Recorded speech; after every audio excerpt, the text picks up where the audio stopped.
Watch, Sophia Grace reveals what Rosie is up to nowadays. Jordan Turpin didn't know which part of the street was for walking. I was actually on the road, because I didn't know about the sidewalks, the 21-year-old told ABC News' Diana Sawyer in a July interview that aired November 19 on 2020 about the day she escaped and called 911. You're supposed to be on the sidewalk, but I'd never been out there. Out there was beyond the confines of her family's home in Paris, a city of roughly 79,000 in Southern California's Inland Empire, where Jordan and her 12 siblings were imprisoned by their own parents, some of them chained to their beds and all starved and physically abused, as well as denied age-appropriate education, regular bathing, medical treatment and basically every other form of inherent liberty. And not only had Jordan never strolled down the street like a regular teenager, I literally never talked to someone on the phone, she told Sawyer. David and Louise Turpin were sentenced in 2019 to 25 years to life in prison after pleading guilty to torture and multiple counts of false imprisonment, cruelty to adult dependents and willful child cruelty. Prior to their sentencing, each prepared statements in court, Louise apologizing for everything I've done to hurt my children and David sorry if I've done anything to cause them harm. There were good intentions behind his approach to discipline, he said. At the Turpins' house in Paris, discipline could include being locked in a dog kennel or shackled to a bed. Police initially thought a dozen of the victims in the house he encountered on that day in 2018 were minor children. It turned out that 7 of them were between the ages of 18 and 29 but drastically undersized due to malnutrition. The youngest child in the house was 2. Riverside County Sheriff's deputies initially thought 17-year-old Jordan was about 10 when they first saw her, according to their report. But in court on the day their mother and father were sentenced in April 2019, several of the Turpin kids, including the eldest who at the time wished to remain Jane Doe 4, made statements that not only reflected their mind-boggling resiliency, but also a tendency to want to defend David and Louise, a hallmark of long-term abuse. As the story unfolded through their interviews with investigators, some painted a picture of 2 initially well-meaning parents forced to make tough choices. A Facebook account reviewed by the Los Angeles Times had shown the whole Turpin brood on a trip to Disneyland, posing for pictures looking like any other family, and in a 2016 picture all 13 children flanked their parents and an Elvis Presley impersonator during what appeared to be David and Louise's vow renewal ceremony. I want the court to know that our parents loved each other and loved each of their children, a sibling who was 21 at the time said in a statement read by one of their attorneys. I remember our mother sitting in her recliner and crying, saying she don't know what to do. She didn't want to use rope or chain, but she was afraid our children were taking in too much sugar and caffeine. They kept soda in the house because their dad needed it for work, the statement explained, continuing, he would fall asleep driving and got in an accident. They didn't know what else to do. I believe our parents feared if they asked for help they would lose their children. I believe our parents tried their best. They believed everything they did was to protect us. Second eldest sibling Joshua Turpin, then 27, who said he was living in an apartment and studying to become a software engineer, said in court, I cannot describe in words what we went through growing up. Sometimes I still have nightmares of things that have happened, such as my siblings being chained up or being beaten. But that is the past and this is now. I love my parents and have forgiven them for a lot of the things that they did to us. He had since learned how to ride a bicycle and now he rode his bike everywhere, he shared, including on long rides just because I enjoy it so much. On behalf of his then 25-year-old sister Jessica, also said to be enrolled in college and living on her own, Joshua read, I love both my parents so much. Although it may not have been the best way of raising us, I am glad that they did because it made me the person I am today. I just want to thank them for teaching me about God and faith. I pray often for them. That being said, the adult siblings' attorney Jack Osborne told reporters after court that none of his clients objected to their parents' sentence, saying, they understand there are consequences. Yet it's possible that the conditions police found the Turpins in could still be their life if Jordan hadn't decided that January 14, 2018, was the day she was going to crawl out the window in the dark, clutching an old cell phone, and call for help, her pre-dawn movements blurrily captured by a security camera across the street. I just ran away from home, she told the 911 dispatcher at the time. And we have abusing parents. Asked how they were abusive, Jordan said, they hit us. They like to throw us across the room. They pull out our hair. They yank out our hair. My 2 little sisters right now are chained up. She didn't know what street she lived on or her home address. I've never been out, she explained. She walked toward a stop sign to find a street name, terrified she'd be found out. While Jordan walked she talked, telling the dispatcher sometimes she couldn't breathe in her house because it and she and her siblings were so dirty. Her last bath was almost a year ago. She had never seen a gun, but she had heard her parents talking about having one. About an hour and a half later, sheriff's deputies arrived at the family's house on Muir Woods Road to perform a welfare check, and within 30 minutes David and Louise were in custody, and everyone who supposedly knew the Turpins couldn't believe it. The neighbors living in plain view of the house but who didn't know the family at all were pained that something like this was occurring right in their midst.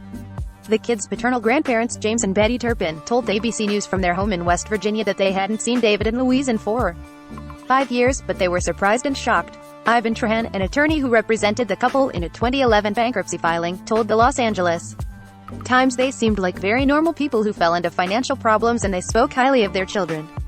David was employed full-time as an engineer when they filed, Trahan explained, but it was difficult for them to provide for so many children and they wound up in. The abuse had started long before they relocated to Paris in 2014. And according to investigators, David and Louise had left their kids living on their own in a trailer in Rio Vista, Texas for several years. The parents lived nearby but didn't visit, instead calling and ordering the 2 eldest children to discipline the David Turpin conditioned the children over years, over decades, to physical torment and abuse, all stemming from Texas Riverside County Deputy District Attorney Kevin Beecham said in a court hearing in June 2018. He conditioned them in a way that's unimaginable. When the parents weren't there, they were still forced to obey. When the responding deputy asked Jordan why, if their dad worked and mom was often out, she and her siblings didn't just leave the house, she replied simply, "Because we're terrified." A neighbor from across the street, Kimberly Milligan, told the LA Times she used to see a woman with an infant when she first moved in, then occasionally she saw 3 pale-looking kids getting into the car with their parents, but the children were never out in the neighborhood. Another time she saw a few kids, younger than teenagers, stringing up Christmas lights at the house and said hello, but they looked at us like a child who wants to make themselves invisible. "I thought the kids were homeschooled," she said. "You know something is off but you don't want to think bad of people." David had registered the kids' homeschool with the California Department of Education as a private, non-religious, changed from originally being registered as religious, the Times reported. K-12 institution with 6 enrolled students. Sandcastle Day School's address was the same as the Paris house, with David listed as the. Multiple neighbors also recalled seeing 4 kids laying sod in the yard one night, a woman who seemed to be their mom watching them from an archway in the front of the house. "I thought it was weird, but I am the kind of guy that doesn't want to get in anybody's business," one neighbor said.